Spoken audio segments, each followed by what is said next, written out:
우리가 누군가를 믿고 신뢰하면 그가 하는 말에 대해서도 믿고 신뢰합니다. 나는 상대방을 믿는다고 하면서 그가 하는 말을 신뢰하지 못한다면 그건 그 사람을 믿는 게 아니죠. 신앙도 그런 것입니다. 우리가 주님을 믿는다면 주님의 말씀 또한 온전히 믿어야 되는 것입니다. 그게 진짜 믿음입니다. 주님을 온전히 믿는 사람은 말씀 또한 온전히 믿습니다. 그리고 우리가 그렇게 말씀을 온전히 믿을 때 주님은 감동하시는 것입니다. 오늘 본문을 통해서 우리가 도전받는 것도 바로 그것입니다. 본문 1절 말씀 보십시오. 예수께서 모든 말씀을 백성에게 들려주시기를 마치신 후에 가버나움으로 들어가시니라. 가버나움은 갈릴리 바다 북서쪽에 있는 해안가 마을로 나홈의 동네라고 하는 뜻입니다. 가버나움. 예수님의 갈릴리 선교 초기에 전초기지였어요. 그리고 공생의 사역의 중심이 되는 마을 중 하나였습니다. 예수님은 이곳에서 많은 이적을 베푸시고 하나님 나라의 복음을 전하셨습니다. 그러나 이곳 사람들은 마음이 강포하고 완악해서 복음을 받아들이지 않고 예수님을 나중에 배척을 하죠. 또 그들의 죄도 회개하지 않았습니다. 그로 인해서 하나님의 진노를 사고 예수님으로부터 저주를 당하는 그런 것을 우리가 성경 통해서 배우게 되죠. 예수님이 말씀을 전하셔도 또 이적과 기사를 보여주면서 믿으라고 해도 믿지 않는 그런 사람들이 있었다는 것이고 지금도 여전히 그런 사람들이 있습니다. 이유가 뭘까요? 마음이 그만큼 완악하기 때문에 사단의 권세가 강력하게 그를 붙들고 있는 것입니다. 그런 인생의 끝은 참담합니다. 하나님의 진노에서 벗어날 수가 없는 거예요. 저주받은 인생이 되고 마는 것입니다. 그러므로 우리는 날마다 하나님 앞에 하나님 저의 완악함이 있습니다. 제 마음을 기경하여 주시옵소서 기도하며 나아가야 될 줄로 믿습니다. 주님을 온전하게 믿어야지 되는 것입니다. 말씀을 믿고 받아들일 때 주님의 은혜가 임하는 것이고 저주받은 인생이 아니라 축복받는 인생이 된다는 것을 우리가 잘 깨달아야 되는 것입니다. 오늘 말씀에 나오는 백부장도 말씀을 믿었기 때문에 주님으로부터 칭찬도 받고 그의 간구도 응답되었습니다. 2절 말씀에 보면 어떤 백부장이라고 이렇게 나오는데 백부장은 100명의 군사를 지휘할 수 있는 장교입니다. 유대 사가 중에 요세푸스라고 하는 유명한 사람이 있는데 그 역사가에 의하면 여기 말씀에 나오는 백부장의 군대는 외국인들로 구성된 부대, 용병 부대였다고 합니다. 식민지마다 로마 정규군을 주둔시키기가 어려우니까 그렇게 외인 부대를 만들어서 봉급을 주고 그 지역을 이렇게 관리하도록 이렇게 했던 것입니다. 또 폴리비우스라고 하는 역사가 또 있는데 그 역사가에 의하면 이러한 부대의 지휘관은 군인들 중에서 탁월한 리더십과 통솔력이 있는 사람, 자타가 그런 어떤 리더십, 통솔력을 공인한 사람, 성실하고 다른 사람의 모범이 되는 사람을 뽑았다고 이야기합니다. 연줄 있어서 되는 게 아니라 그 부대에서 가장 우수한 사람, 인격과 성실성과 지략을 겸비한 사람을 로마 정부에서 뽑아가지고 이렇게 백부장으로 임명한 것입니다. 오늘 말씀에 나오는 백부장은 기본적으로 그런 어떤 성품적인 자질을 다 가지고 있었던 그런 사람이었다는 이야기죠. 거기에다가 이 백부장은 아랫사람을 아주 진실된 사랑으로 대하는 사람이었습니다. 2절 3절 보십시오. 어떤 백부장의 사랑하는 종이 병들어 죽게 되었더니 예수의 소문을 듣고 유대인의 장로 몇 사람을 예수께 보내오셔서 그 종을 구해주시기를 간청한지라. 원래 이 시대에는 종을 재산으로 취급했던 시대죠. 그렇기 때문에 부리던 종이 병들게 되면 집에서 쫓아버리거나 그냥 죽도록 내버려 둡니다. 그게 문화였어요, 이 시대. 그런데 이 백부장은 종의 병을 치료하기 위해서 백방으로 이렇게 애를 썼던 것입니다. 그런데 결과가 좋지 않았던 거예요. 그러다가 예수님의 소문을 듣고는 유대인의 장로 몇 사람을 예수님께 보내서 백부장의 종을 구해달라고 이렇게 청을 놓은 것입니다. 사랑하는 종이 그랬는데 사랑하니까 아끼니까 평소에 그렇게 친분 있던 유대인 장로들을 동원해 가지고 예수님께 부탁을 드린 것입니다. 근데 사실은 이게 참 번거롭고 부담스러운 일이에요. 왜냐하면 당시 유대인들은 이방인들을 어떻게 생각했어요? 부정하다 생각하고 가까이 하지 않으려고 했습니다. 예수님도 유대인이지 않습니까? 유대인의 그런 문화를 아는 백부장이 자기의 병도 아니고 그 종의 병을 고치기 위해서 간청한 것은 어떤 이유에서였다고요? 종을 사랑했기 때문에. 종의 생명이라도 내 생명처럼 아끼는 그 진실된 사랑이 있었기 때문에 부담스러운 일이지만 할 수 있었다는 그런 말씀이죠. 여러분, 사랑하면 못할 일이 없는 거죠. 저는 여러분들이 누구를 대하든 사랑으로 대할 수 있게 되기를 주님의 이름으로 소망하고 축복합니다. 특별히 이번 설 명절 지내면서 여러분 가족 친지들 만나면 누구라도 다 사랑으로 대하십시오. 평소에 섭섭한 마음 있고 서운한 마음 있고 막 그래도 섭섭함과 서운함으로 대하지 마시고 여러분이 그리스도인들 아니겠어요? 주님의 사랑을 누구보다 더 깊이 알고 체험하는 그 사랑으로 하루하루 사는 분들 아니겠어요? 그러니까 그 사랑으로 다 대하고 섭섭한 마음 다 지우고 서운한 마음 다 지우고 사랑으로 대할 수 있게 되기를 주님의 이름으로 소망하고 축복합니다. 사랑하면 다 그렇게 놀라운 은혜가 넘치는 거예요. 자, 그런데 이 백부장의 사랑은 자기가 아끼는 종에게만 베푸는 그런 사랑이 아니었어요. 4절 5절 말씀 보십시오. 이에 그들이 예수께 나와 간절히 구하여 이르되 이 일을 하시는 것이 이 사람에게는 합당하니이다. 그가 우리 민족을 사랑하고 또한 우리를 위하여 회당을 지었나이다 하니. 백부장의 부탁을 받은 유대인 장로들이 예수님을 찾아가서 이렇게 대신해서 그 사정을 아뢰는 거죠. 간절히 구하여 이르되 이랬는데 백부장 대신해서 자기 일처럼 예수님 앞에 그렇게 간절하게 구한 것입니다. 예수님이 백부장의 종을 고쳐주시는 것이 이 사람에게는 합당한 일입니다. 이 백부장은 그럴 만한 충분한 자격이 있는 사람입니다. 그러면서 그 이유를 말하는데 그는 우리 민족을 사랑하는 사람입니다. 그랬어요. 우리 민족을 사랑하는 사람. 백부장은 이방이지만 유대인들을 다스리고 관리하는 위치에 서서 유대인들, 자기가 다스리는 이방 민족들을 진심으로 사랑으로 다 대했다는 그런 말씀이죠. 거기다가 자기의 재산을 떨어서 회당까지도 지어주는 그런 사람.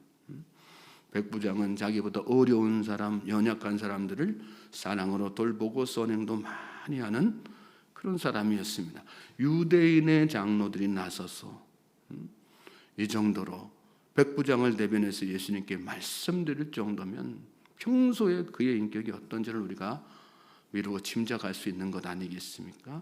이방인 근처에도 가기 싫어하는 사람들이 유대인들인데 그 유대인들 중에서도 장로들인데 이방인을 위해서 그렇게 예수님 앞에 간절하게 구하고 있는 거예요. 뿌린 대로 거두는 것입니다. 다 심은 대로 거두는 것이고요. 사랑을 뿌리면 사랑의 열매를 거두게 되는 것이고요. 악한 것을 뿌리면 악한 것의 열매를 뿌리는 것이요. 은혜를 뿌리면 은혜를 거두는 것이고요. 미움은 분노를 뿌리면 미움 분노의 열매를 다 거두게 되는 것입니다. 우리는 말씀을 잘 마음속에 깊이 있게 새기고요. 내가 하는 모든 삶 가운데 어떤 씨를 뿌리느냐 마음속에 염두에 두고 좋은 것, 선한 것을 뿌리는 일에 열심을 다하는 우리 모든 성도들 되시길 바랍니다. 예수님께서 장로들의 말을 들으셨어요. 그리고 함께 백부장의 집으로 향하시죠. 6절 말씀 보시면 예수께서 함께 가실새 이에 그 집이 멀지 아니하여 백부장이 벗들을 보내어 이르되 주여 수고하시지 마옵소서 내 집에 들어오심을 나는 감당하지 못하겠나이다. 예수님이 오신다는 소식은 백부장에게도 전해졌습니다. 말씀해 보니까 그 소식을 들은 백부장이 이번에는 친구들을 보냈죠. 그러면서 무슨 말씀드려요? 주여 수고하시지 마옵소서. 내 집에 들어오심을 나는 감당하지 못하겠나이다. 백부장은 예수님이 어떤 분이신지를 이미 잘 알고 있었어요. 그러면서 나 같은 죄인의 집에 하나님의 아들이신 예수님이 들어오신다니, 예수님을 대할 자신이 저에게는 없습니다. 그래서 보트를 보내서 예수님 여기까지 오실 필요 없습니다. 저는 예수님이 어떤 분이신지 너무나도 잘 알고 있습니다. 또한 제가 어떤 존재인지도 너무나도 잘 알고 있습니다. 그래서 자신을 철저하게 낮추는 것으로는 말씀 가운데서 보게 되죠. 우리가 예수님을 인격적으로 만나고요, 우리가 참된 믿음의 사람으로 살면요, 정말 우리의 머리는 철저하게 숙여지게 돼 있습니다. 우리의 삶이 그만큼 겸손해진다는 거예요. 나를 향하신 하나님의 놀라우신 사랑이 그렇게 큰데 내가 누구 앞에서라도 교만한 모습으로 살 수 있겠어요? 받은 은혜를 아는 사람일수록, 그 받은 은혜가 마음속에 깊이 있게 새겨진 사람일수록 겸손하게 사는 거죠. 이어지는 7절 8절 말씀에 그러므로 내가 주께 나아가기도 감당하지 못할 줄을 알았나이다. 말씀만 하사 내 아인을 낫게 하소서. 나도 남의 수하에 든 사람이요 내 아래에도 병사가 있으니 이대로 가라 하면 가고 저더러 오라 하면 오고 내 정도로 이것을 하라 하면 하나이다. 주님, 나는 주님께 나아갈 자격도 없는 사람입니다. 그러니 말씀만 하십시오. 그러면 제 아인이 나을 것입니다. 나도 남의 수하에 든 사람이고 내 아래도 병사가 있으니 이더러 가라 하면 가고 저더러 오라 하면 오고 내 정도로 이것을 하라 하면 하나이다. 백부장은요, 말 한마디면 부하들이 자기가 원하는 대로 하는 것을 군생활하면서 다 익숙하게 경험한 사람이었어요. 백부장으로서의 권위가 있었기 때문에, 자기 상관의 권위 때문에 상관의 말에 복종해 오는 그런 삶을 살았다. 그 경험으로 예수님이 굳이 오지 않으셔도 그 예수님의 놀라운 능력을 알기 때문에, 예수님이 얼마나 높으신 분인 것을 알기 때문에 말씀만 되면 하나님의 아들이신 예수님의 그 놀라운 권위로 모든 악한 질병들이 고쳐질 수 있다는 그런 예수님에 대한 믿음으로 하인의 병이 일순간에 고쳐질 수 있다는 그런 믿음을 가진 것입니다. 말씀만 하사, 주님의 말씀 한마디면 족합니다. 예수님이 이런 백부장의 말을 들으시고 놀라셨습니다. 그러면서 무슨 말씀하세요? 내가 너희에게 이르노니 이스라엘 중에서도 이만한 믿음은 만나보지 못하였노라. 이 순간 주님이 보시는 것은요, 하인을 아끼는 어떤 백부장의 사랑이 아니었어요. 주님이 보신 것은 유대인에게 사랑을 베풀고 회당을 지어준 것을 보신 것이 아니었어요. 말씀 한마디면 족합니다. 주님은 말씀 한마디로 모든 것을 알 수 있는 능력이 있다는 사실을 제가 믿습니다. 주님의 말씀에는 지하인의 병 정도는 능히 고칠 수 있는 능력이 있음을 제가 믿습니다. 예수님은 바로 백부장의 그 믿음을 보시고 칭찬하신 것입니다. 오늘 저와 여러분은 이 믿음을 가지고 있습니까? 주님 말씀하신 대로 모든 것을 아실 수 있는 믿음을 우리가 믿고 있습니까? 주님 말씀하면 말씀 한마디면 됩니다. 주님 말씀 한마디로 족합니다. 그렇게 고백하면서 주님 앞에 나아가고 있습니까? 우리가 세상 살면서 사랑하면서 살아야 돼요. 누군가를 사랑하면서 살아야 되고요. 덕도 많이 베풀어야 되고요. 겸손한 삶도 살아야 돼요. 근데 그거는 우리가 예수님을 믿는 믿음의 결과, 열매이지 능력의 조건이 아니고 구원의 조건이 아니에요. 믿음의 조건도 아닙니다. 예수님은 말세에 믿음을 보겠느냐 이렇게 물으셨어요. 지금 우리 시대는 주님 저는 다른 거 다 필요 없습니다. 오직 주님 말씀 한마디면 족합니다 하는 그런 믿음의 사람을 찾아보기가 너무나도 어려운 시대인 것입니다. 남들에게 사랑 베풀고 살고 선행하면서 살고 겸손하게 살아야죠. 그렇게 사는 사람 얼마나 많습니까? 그러나 그건 믿는 자들이, 다시 한번 말씀드리자면 믿는 자들이 당연히 해야지 될 일이지 그것이 믿음의 척도는 아니라는 걸 우리가 잘 깨달아야 되는 것입니다. 믿음의 척도는 딱 한 가지예요. 주님의 말씀을 정말 온전하게 믿고 신뢰하고 따르느냐, 그렇지 않느냐. 주님의 말씀의 권세를 믿고 주님 말씀 한마디면 족합니다. 말씀으로 힘을 얻고 말씀 의지해서 사는 것, 그것이 진짜 믿음이라는 사실을 잘 깨달으시기 바랍니다. 백부장이 이렇게 보냈던 사람들이 집으로 돌아가 봤어요. 그랬더니 종의 병이 어떻게 되어 있습니까? 이미 다 나았어요. 오늘 말씀의 끝절을 한번 성경 말씀 펼쳐서 다시 한번 읽어보시겠어요? 말씀 끝절 10절 말씀. 10절에 보내었던 사람들이 집으로 돌아가 보매 종이 이미 나아 있었더라. 보내었던 사람들이 집으로 돌아가 보니까 종이 이미 다 나아 있었다는 거예요.